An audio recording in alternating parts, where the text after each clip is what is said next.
विक्रम और आरव दोनों जंगल में घोड़े पर सवार थे। उनकी आंखों में एक ही सपना था, राजकुमारी राधिका की जादुई अंगूठी को हासिल करना। बेटा, हर हाल में हमें वो जादुई अंगूठी चाहिए। अगर वो हमारे हाथ लग गई ना, तो समझो हमारी सारी परेशानियां हमेशा के लिए खत्म हो जाएंगी। हाँ। लेकिन पिताजी, वो अंगूठी तो राजकुमार राधिका के पास है और उसके महल में पहरा बहुत ही सख्त है।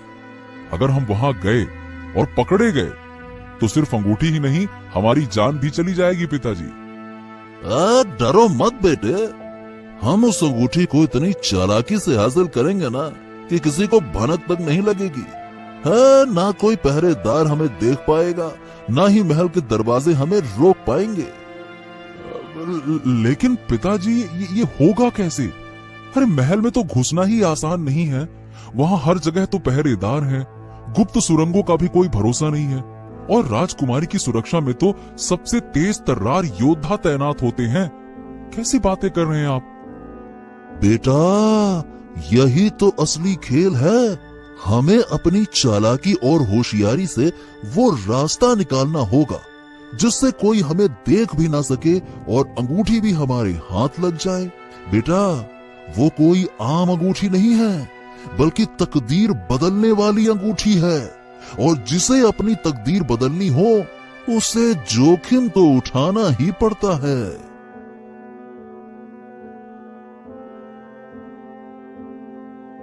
अब विक्रम और आरव जंगल के बाहर एक बड़े पेड़ के नीचे रुके और दोनों घोड़े से उतर गए और विक्रम अपने बेटे आरव को समझाने लगा। बेटा, महल के अंदर घुसने के लिए ताकत से नहीं, अकल से काम लेना होगा। सुनो, हमारे लिए सीधा वहां जाना यानी कि अपने पैरों पर कुल्हाड़ी मारने जैसा होगा। लेकिन अगर हम सही तरीका अपनाएं तो ये काम हमारे लिए आसान हो सकता है। सही तरीका? कैसा तरीका पिताजी? हाँ, किसी ऐसे आदमी से संपर्क करना जो पहले से वहां काम करता हो, और हमें महल के किसी भरोसेमंद नौकर से दोस्ती करनी होगी, उसका विश्वास जीतना होगा। वही हमें अंदर तक पहुंचने में मदद करेगा, समझे? लेकिन पिताजी, कोई नौकर हमारी मदद क्यों करेगा? वो क्यों अपनी जान जोखिम में डालेगा? विक्रम जोर से हंसता है। बेटे, हर इंसान की कोई ना कोई कमजोरी होती है। कोई डर के आगे घुटने टेक देता है, कोई लालच में फंसकर अपने ईमान को बेच देता है, और कोई मजबूरी में सही गलत की परवाह करना छोड़ देता है। हमें बस एक ऐसा आदमी चाहिए जो सोने की खनक सुनते ही हमारे लिए कुछ भी करने को तैयार हो जाए, बस।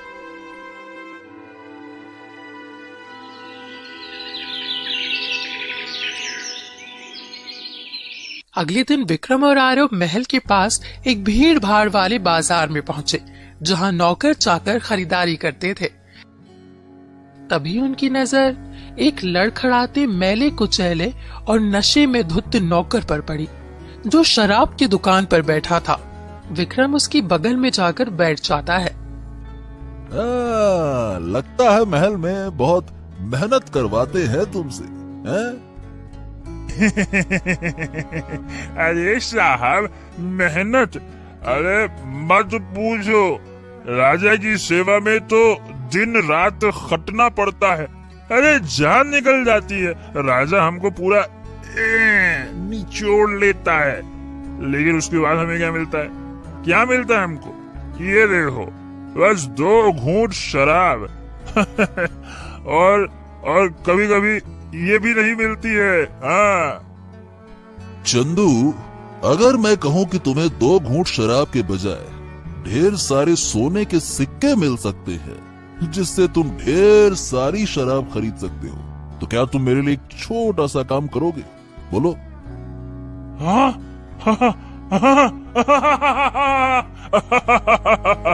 सोने के सिक्के? अरे साहब, फिर तो मुझसे कोई भी काम करवा लो, मुझे तो सिर्फ पैसे से मतलब है। मैं हर काम करने के लिए तैयार हूँ, बोलो क्या करना है? बोलो तो सही यार, बोलो बोलो बोलो, क्या करना है, मैं सब करूंगा। अरे बोलो साहब। अरे पहले शांत तो हो जाओ, शांति से सुनो। देखो, हमें बस महल के अंदर जाने का रास्ता बताओ। राजकुमारी की जादुई अंगूठी चाहिए हमें, बताओ। अरे तुम लोग पागल हो गए हो क्या? महल में चोरी, और वो भी राजकुमारी की जादुई अंगूठी? शांत हो जाओ। अगर किसी ने यहाँ सुन लिया और पकड़े गए ना, तो सर धड़ से अलग कर दिया जाएगा, समझ गए ना? काट दिया जाएगा, मर जाओगे। अरे अरे अरे अरे अरे, इतना डरते क्यों हो चंदू? देखो, इसमें डरने वाली कोई बात ही नहीं है। अगर काम सही से हो गया तो तुम्हें 500 सोने के सिक्के मिलेंगे। हाँ, अरे ये भी तो सोचो, इतनी दौलत से तुम अपनी पूरी जिंदगी ऐश में बिता सकते हो। ना राजा की सेवा करनी होगी, ना किसी की डांट सुननी पड़ेगी। बस तुम्हें तो रास्ता बताना है। ना तो तुम्हारा नाम आएगा और ना किसी को पता चलेगा, और तो कुछ नहीं करना है, बस।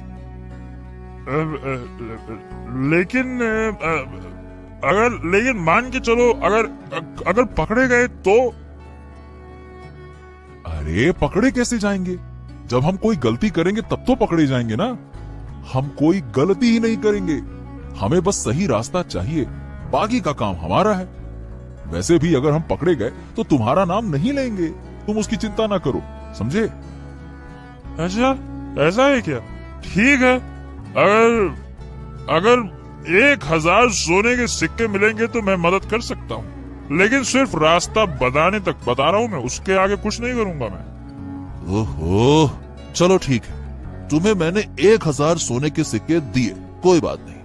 अब हमें ये बताओ, महल के अंदर जाने के लिए क्या करना होगा, बताओ।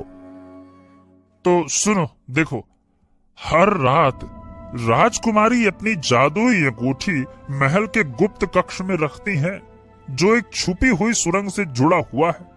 महल के अंदर जाने का सबसे सुरक्षित रास्ता रसोई के पीछे का दरवाजा है, जिसे कोई ध्यान ही नहीं देता है।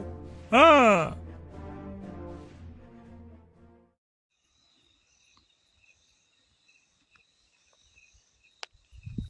चंदू की मदद से विक्रम और आरव आधी रात को महल के पास पहुंचे।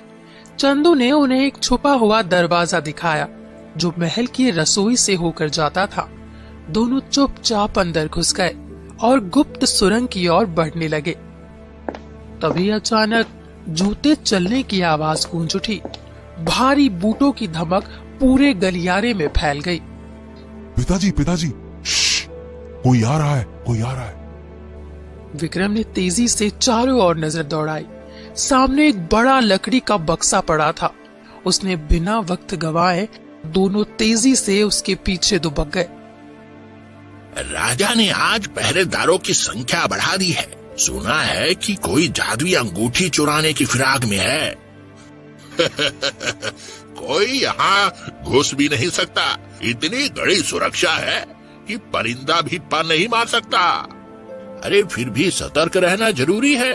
राजा ने खास तौर पर कहा है कि अगर कोई संदिग्ध दिखे तो तुरंत पकड़ लो। राजकुमारी की जादुई अंगूठी की कीमत कोई नहीं समझ सकता। कहते हैं जो इसे पहन ले उसकी तो किस्मत ही बदल जाती है। इसके बाद दोनों सैनिक वहां से चले जाते हैं। हाँ, बच गए पिताजी, बच गए। यही तो खेल है बेटे। सही मौके का इंतजार करो और सही वक्त पर वार करो। इसके बाद दोनों ने एक दूसरे को देखा, फिर धीरे धीरे आगे बढ़ने लगे। कुछ देर बाद दोनों सुरंग के अंदर पहुंच गए।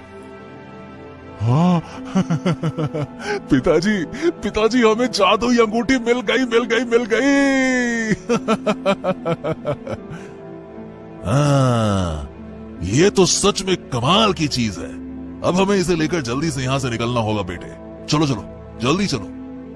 लेकिन जैसे ही विक्रम ने अंगूठी उठाई, अचानक तेज आवाज में सायरन बज उठा। हाँ, पिताजी, ये क्या हुआ?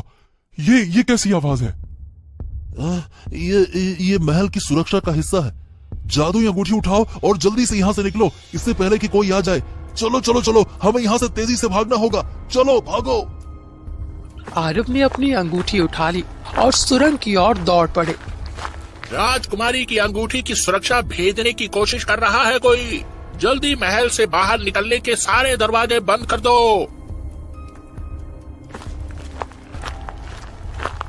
अगर हम पकड़े गए तो?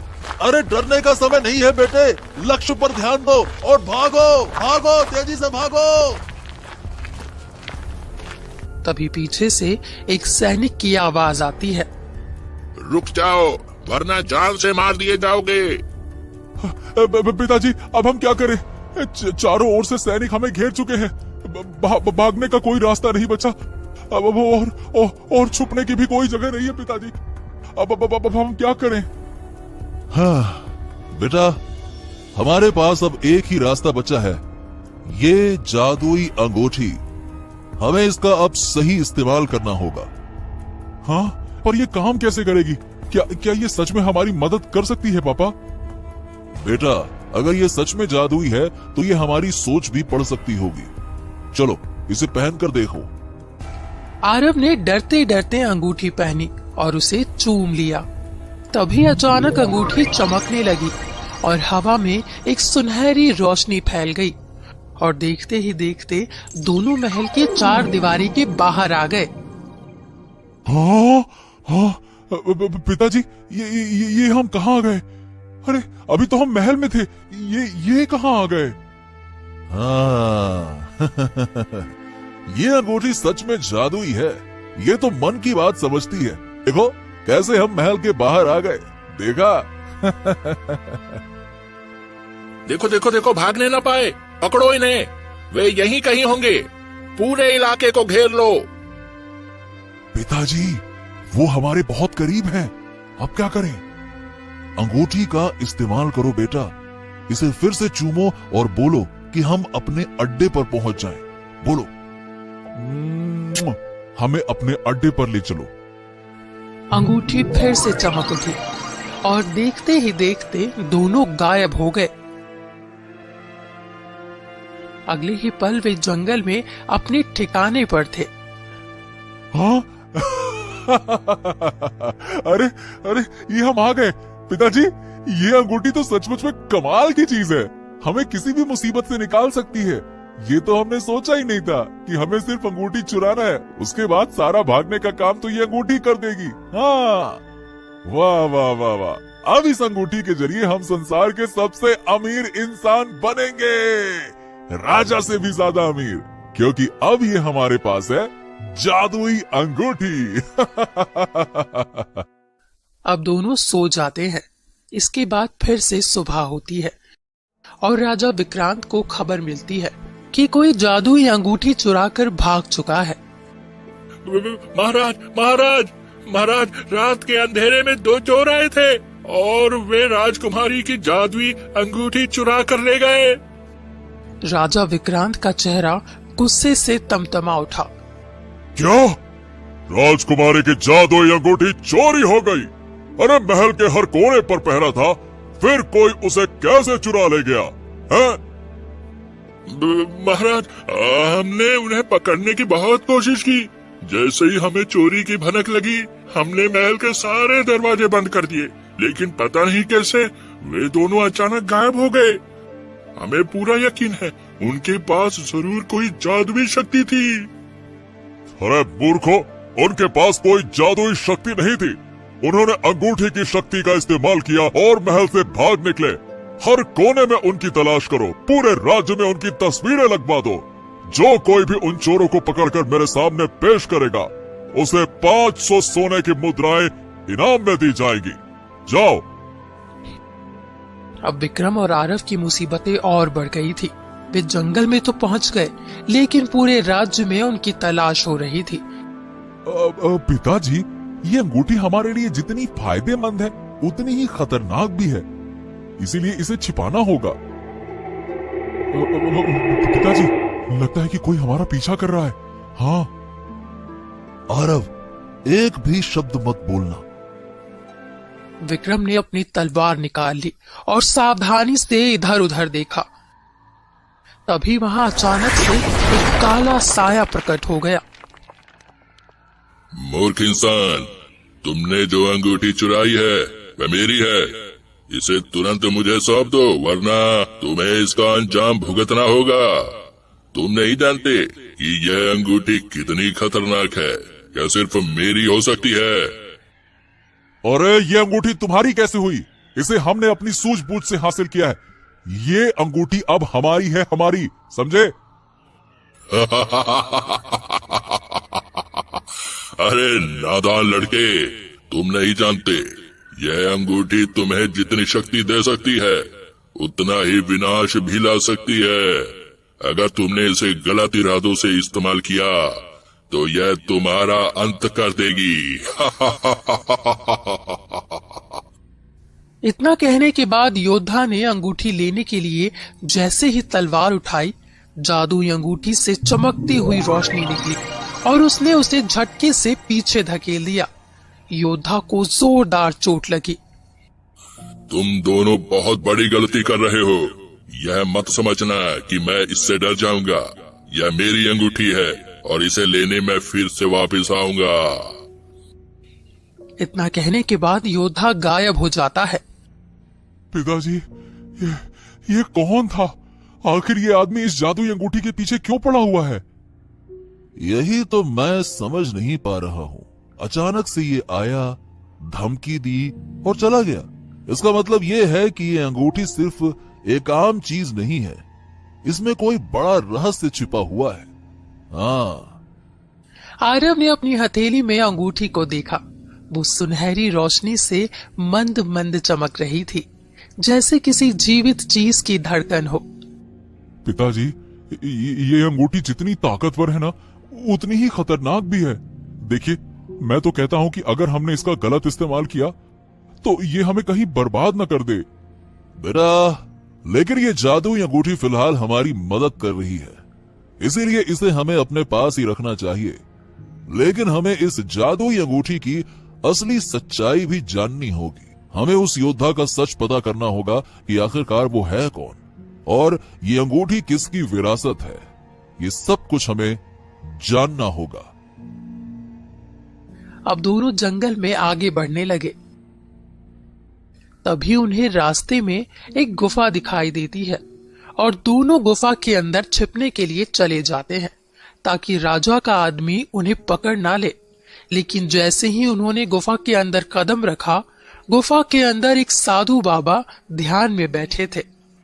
आओ आओ, तुम यहाँ खुद चलकर नहीं आए हो, बल्कि जादुई अंगूठी ने तुम्हें यहाँ तक लाया है। बाबा, आपको जादुई अंगूठी के बारे में मतलब कैसे पता चला है? यह सिर्फ एक जादुई अंगूठी नहीं है, बल्कि इसे महाकाल की शक्तियों से बनाया गया था। यह अंगूठी जिसे भी स्वीकार कर लेती है वह अपार शक्तिशाली हो जाता है, लेकिन अगर कोई इसका दुरुपयोग करने की कोशिश करता है तो यह उसे खुद ही नष्ट कर देती है। लेकिन ये अंगूठी असल में थी किसकी? राजा विक्रांत ने तो इसे पीढ़ियों से अपने पास में रखा हुआ है। इस अंगूठी का असली मालिक राजा विक्रांत नहीं, बल्कि एक प्राचीन योद्धा था। हजारों साल पहले एक महान योद्धा को यह अंगूठी देवताओं से वरदान में मिली थी। इस अंगूठी में अपार शक्ति है। इसे जो भी पहनता था, जादुई अंगूठी उसे अजेय बना देती थी। ओ, फिर वो योद्धा अब कहाँ है? उसका तो अंत हो चुका है, लेकिन उसकी आत्मा आज भी इस अंगूठी में बंधी हुई है। आत्मा? मतलब? इस अंगूठी को पाने के बाद इस योद्धा के अंदर घमंड आ गया। उसने इसका गलत इस्तेमाल करना शुरू कर दिया। वह अपने ही राजा के खिलाफ हो गया और उसने पूरे साम्राज्य पर कब्जा करने का सपना देख लिया। फिर क्या हुआ बाबा? देवताओं ने उसे कई संकेत दिए, उसे चेतावनी दी कि वह अपनी सीमा में रहे, लेकिन शक्ति का नाश ऐसा होता है कि इंसान को सही और गलत की पहचान नहीं रहती। योद्धा ने एक आखिरी गलती की। उसने इस अंगूठी की शक्ति से खुद को अमर बनाने की कोशिश की और सिंहासन पर बैठने के लालच में अपने ही लोगों की हत्या करने लगा। ओ, फिर इसके बाद क्या हुआ बाबा? देवताओं ने श्राप दे दिया, जो भी इस अंगूठी को गलत इरादों से पहनेगा वह खुद बर्बाद हो जाएगा। फिर अगले दिन राजा को मारने के लिए जब योद्धा ने जादुई अंगूठी का इस्तेमाल किया तो उसकी मृत्यु हो गई। इसके बाद जब भी वह जादुई अंगूठी किसी गलत आदमी के हाथ में आती है तो उसकी आत्मा जागृत हो जाती है। इसी बीच गुफा में अचानक से तेज हवा चलने लगती है। चारों तरफ सन्नाटा फैल जाता है और एक गूंजती हुई आवाज आती है, मुझे मेरी अंगूठी वापस कर दे। विक्रम और आरव ने पीछे देखा तो सामने वही रहस्यमयी योद्धा खड़ा था। यह कोई साधारण योद्धा नहीं बल्कि उसकी श्रापित आत्मा है। यह अंगूठी को वापस लेने के लिए किसी भी हद तक जा सकता है। तुम लोगों ने बहुत बड़ी गलती की है। यह अंगूठी सिर्फ मेरी है और जो कोई इसे छूने की कोशिश करेगा उसे मौत के अंधेरे में समा जाना होगा। विक्रम ने तलवार निकाली और योद्धा के ऊपर हमला कर दिया। नहीं, यह आत्मा किसी भी हथियार से नहीं मरेगी, सिर्फ अंगूठी ही इसे रोक सकती है। तो तुम सच जानते हो बाबा, लेकिन ये दोनों मूर्ख अब इस रहस्य को जानकर भी कुछ नहीं कर सकते। अब यह अंगूठी मेरी होगी। अगर तुमने इसे लालच के लिए पहना है तो यह अंगूठी तुम्हें भी श्राप दे देगी, लेकिन अगर तुम्हारा दिल साफ है तो यह तुम्हें शक्ति देगी। बेटा, अब हमें तय करना होगा, क्या हमें शक्ति चाहिए या मुक्ति? पिताजी, ये जादुई अंगूठी शक्तिशाली तो है, लेकिन हमने इसे गलत इरादे से चुराया था, जिसकी वजह से योद्धा की आत्मा जाग उठी है। अब ये तब तक नहीं जाएगी जब तक हम इस अंगूठी को उसे दे नहीं देते। हाँ, ये बात तो तुम सच बोल रहे हो बेटा। वाकई में हमने तो इस अंगूठी को गलत इरादे से दुनिया का सबसे अमीर आदमी बनने के लिए चुराया था। हाँ, लेकिन लगता है कि यह सिर्फ अब सपना ही रह जाएगा। पिताजी, अगर हम जीवित रहेंगे तो फिर से मेहनत करके धन कमा लेंगे ना, लेकिन जब जीवित ही नहीं रहेंगे, जान चली जाएगी तो करेंगे क्या? इसीलिए हमें इस जादुई अंगूठी को बाबा को सौंप देना चाहिए, क्योंकि उनका इरादा नेक है। इसके बाद आरव ने गहरी सांस ली और अचानक अंगूठी उतारकर बाबा के हाथ में रख दी। नहीं, यह शक्ति मेरी है। अब इस जादुई अंगूठी को मुझे सौंप दो। लेकिन बाबा ने अंगूठी हाथ में लेते ही शक्तिशाली मंत्र का उच्चारण करना शुरू कर दिया। ओम क्रीम काल भैरवाय नमः। ओम नमो भगवते महाकालाय स्वाहा। ओम ह्रीं क्लीं अंगुष्ठी वज्राय नमः। ज्योतिर्मय तेजो व्रतम नाशाहि नाशहि दुष्टताम शुद्धम करुण स्वाहा। जैसे ही मंत्र पूरा हुआ, अंगूठी से एक सुनहरी लपट निकली और वो जलकर राख में बदल गई और योद्धा की आत्मा भी धुएं में बदलकर गायब हो गई। तुमने सही फैसला लिया बेटा। अब यह अंगूठी हमेशा के लिए समाप्त हो चुकी है और इसके साथ ही उस योद्धा की आत्मा भी मुक्त हो गई।